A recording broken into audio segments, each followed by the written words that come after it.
طائف گئے تھے، واپسی پہ عمرہ نہیں کیا، حنفی مسلک میں دم ہے، بچنا ہے تو دوبارہ طائف جا کے عمرہ کر۔ باقی ائمہ کہتے ہیں نیت نہیں تھی تو کوئی حرج نہیں۔ ایک بات کو کچھ سمجھا بھی کرو،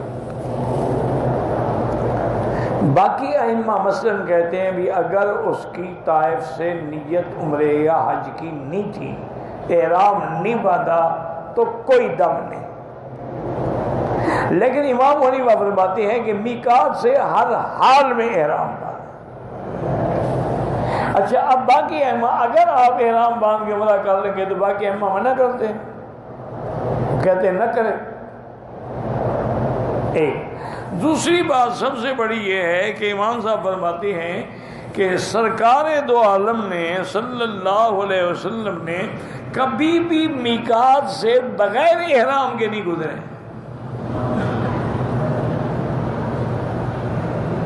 تو اس لیے بہتر یہی بات ہوتی ہے کہ وہ کام کیا کریں جس میں سب حدیثوں پہ عمل ہو جائے۔ اب دیکھیں نا، بعض علماء کہتے ہیں کہ ظہر سے پہلے 2 رکعت سنت ہے، امام حنیفہ فرماتے ہیں 4 رکعت ہے۔ اب ایک حدیث میں 2 رکعت بھی ہے، حضور سے پڑھنا ثابت ہے، لیکن امام صاحب فرماتے ہیں وہ 2 رکعت تحیت المسجد تھی، سنتیں تو حضور گھر پہ پڑھ کے آتے تھے۔ بی بی حفصہ کی روایت ہے کہ حضور 4 رکعت پڑھتے تھے، اب گھر کی روایت جو ہے وہ پکی مل گئی کہ 4 رکعت سنت ہے۔ لیکن اگر ٹھنڈے دل سے سوچی چلو فرض محال ہم نے 2 رکعت پڑھی لیکن 4 رکعت والی حدیث تو رہ گئی نا، اس پر تو عمل نہیں ہوا نا۔ اگر ہم نے 4 پڑھ لی تو 2 والی پر بھی عمل ہو گیا کہ نہیں ہوا؟ امام حنیفہ بڑے ذکی تھے، بڑے ذہین تھے، انہوں نے وہ مسئلہ لیا ہے جو بڑا جامع معنی کامل مکمل ہو۔ اب تراویح ہے، اس میں 8 کی روایات بھی موجود ہیں، 12 کی بھی ہیں، 20 کی بھی ہیں۔ اب جس نے 8 پڑھی تو باقی 2 روایتیں تو گئی نا، جس نے 20 پڑھی ساری حدیثوں میں عمل ہو گیا، زیادتی کیا ہوئی؟ اب تم خود سمجھو، جو ساری حدیثوں پہ عمل کرے کہتے ہیں جو حدیث نہیں مانتا، اور جو صرف ایک حدیث پہ عمل کرے 2 چھوڑ دے کہتے ہیں یہ حدیث ماننے والا ہے۔ ماشاءاللہ۔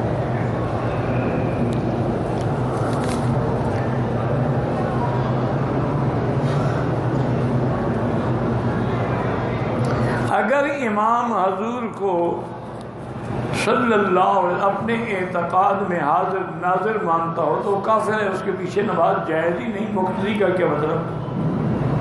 جب وہ کافر ہو گیا تو کافر تو امام بن ہی نہیں سکتا مسلمانوں کا۔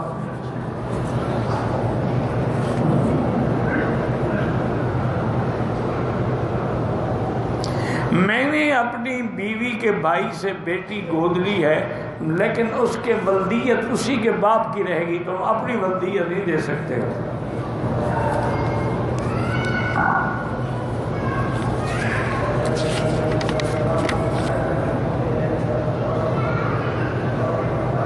اگر کسی شخص نے احرام پہلے کھول کے کپڑے پہن لیے لیکن پھر سر مڈایا کہ نہیں مڈایا؟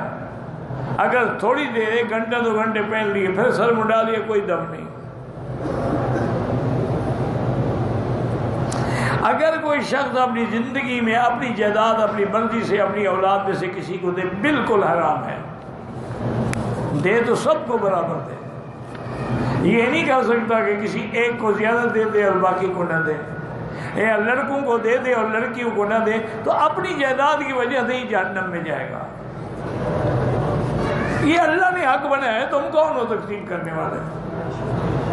اللہ نے فرض معین کیا ہے کہ مرنے کے بعد بیوی کا اتنا حصہ، بیٹے کا اتنا، بیٹی کا اتنا، قرآن کا مسئلہ ہے، فریضۃ من اللہ۔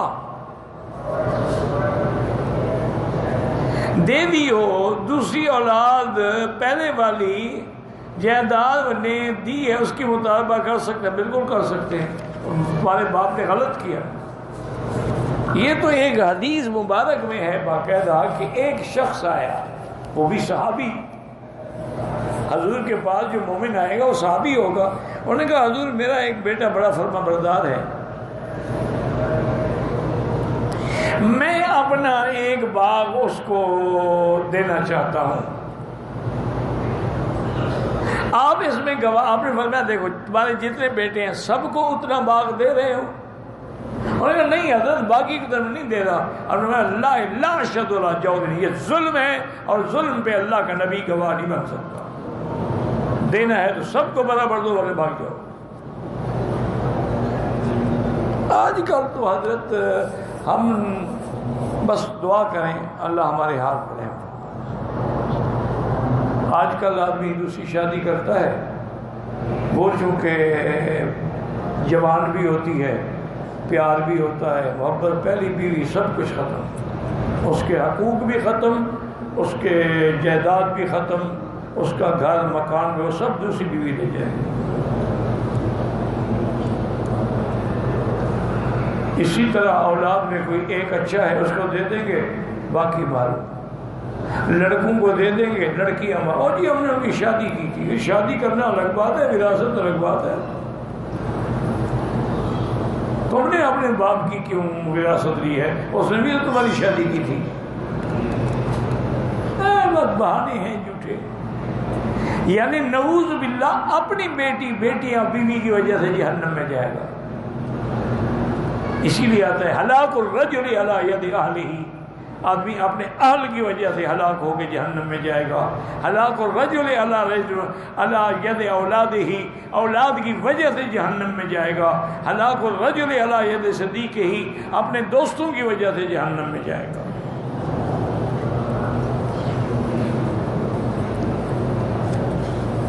پاکستان سے مکے آیا، عمرہ کیا، مدینہ میں 7 دن قیام کیا. واپسی پہ مکے آیا، پاؤں پر چھوٹا سا پھوڑا نکل آیا، تھوڑا نکل رہا تھا. مدینے سے سادہ کپڑے. اگر بہرحال آپ کو تکلیف تھی، احرام نہیں باندھا، دم نہیں پڑے گی. تکلیف نہیں تھی، بہانہ بنایا ہے، دم پڑے گی.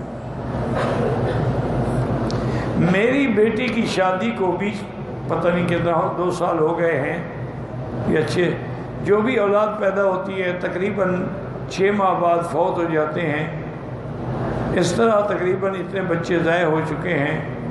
بہرحال زمزم پی کے اللہ سے دعا کریں، اللہ اس کو طویل العمر اولاد عطا فرمائے. اور ویسے میرا بھائی آج کل میڈیکل سائنس بھی بڑی ترقی کر گئی ہے. کسی اچھے مرکز میں جا کے اپنی بیٹی کا علاج. بعض اوقات رحم کی دیواریں کمزور ہو جاتی ہیں تو حمل ٹھہر نہیں سکتا. یہ حمل پیدا تو ہوتا ہے لیکن کمزور ہوتا ہے.